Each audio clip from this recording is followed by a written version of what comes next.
Bonjour à tous, aujourd'hui on se retrouve pour le montage d'un V-Fly Beacon sur DJI Avata. C'est un petit buzzer autonome muni d'une batterie donc qui va vous permettre de retrouver votre drone si vous le perdez par exemple dans les hautes herbes. Allez, on y va tout de suite.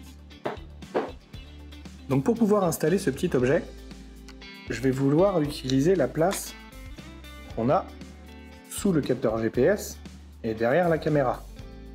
Pour ça, il va falloir retirer la cage. Et pour retirer la cage, on a plusieurs vis à retirer. On a ces deux vis là qui maintiennent le capteur GPS et la LED de l'Avata. Et nous avons également ici des vis ici, ici, ici et là. Donc c'est parti.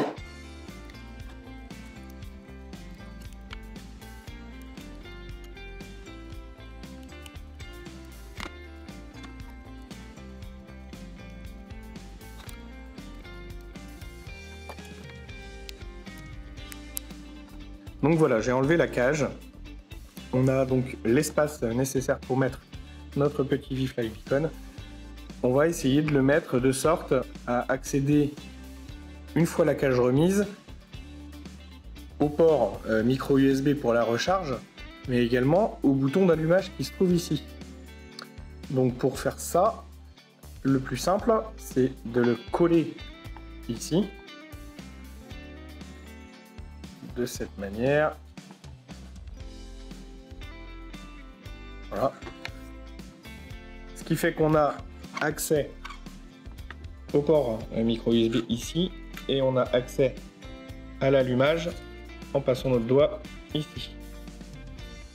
Donc pour coller ce beacon, nous est fourni dans la petite boîte un petit double face ainsi qu'un raisin. Donc on va tout de suite se mettre à l'œuvre pour coller l'horizon de cette façon-là au dos et le sécuriser avec un rislant ici.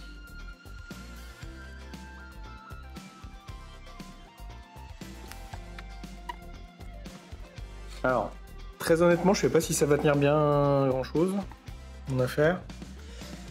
On verra à l'usage si vraiment c'est costaud ou pas.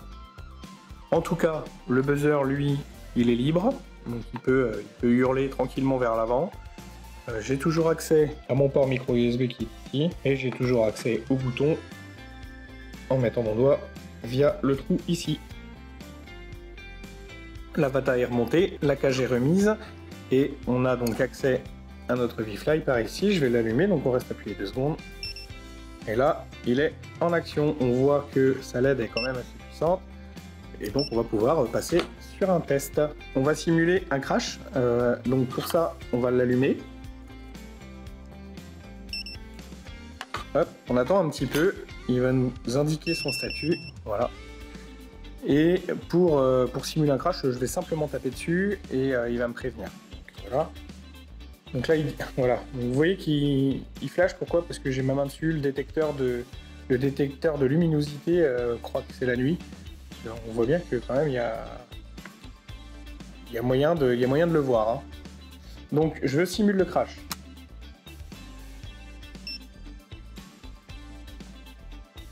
Voilà, je vais attendre 30 secondes.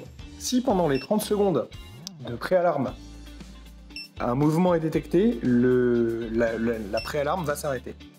Si par contre le drone reste au sol, hein, il s'est crashé, il ne fonctionne plus, 30 secondes après, ça va se mettre à crier très fort.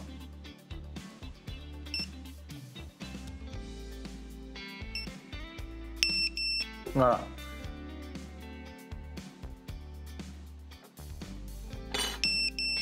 Donc là, on est en mode alarme et on va pouvoir le retrouver facilement comme ça. Si je lui cache la vue un peu, est-ce que je vais pouvoir avoir le flash de nuit?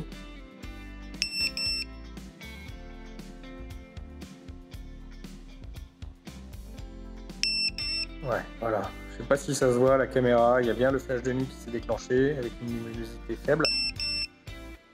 Et ça permet quand même de le retrouver visuellement, d'auditivement. Pour l'arrêter, rien de plus simple. On retourne, on appuie 3 secondes sur le petit bouton, même pas 2 secondes suffisent visiblement. Et c'est terminé. Voilà pour le montage de ce V-Fly Beacon. Ça permet quand même de retrouver le drone dans les hautes herbes, si vous l'avez perdu et que la batterie s'est dépopée. Moi ça m'est arrivé, j'ai mis très longtemps avant de le retrouver, donc je pense qu'avec ce petit objet, je vais moins galérer.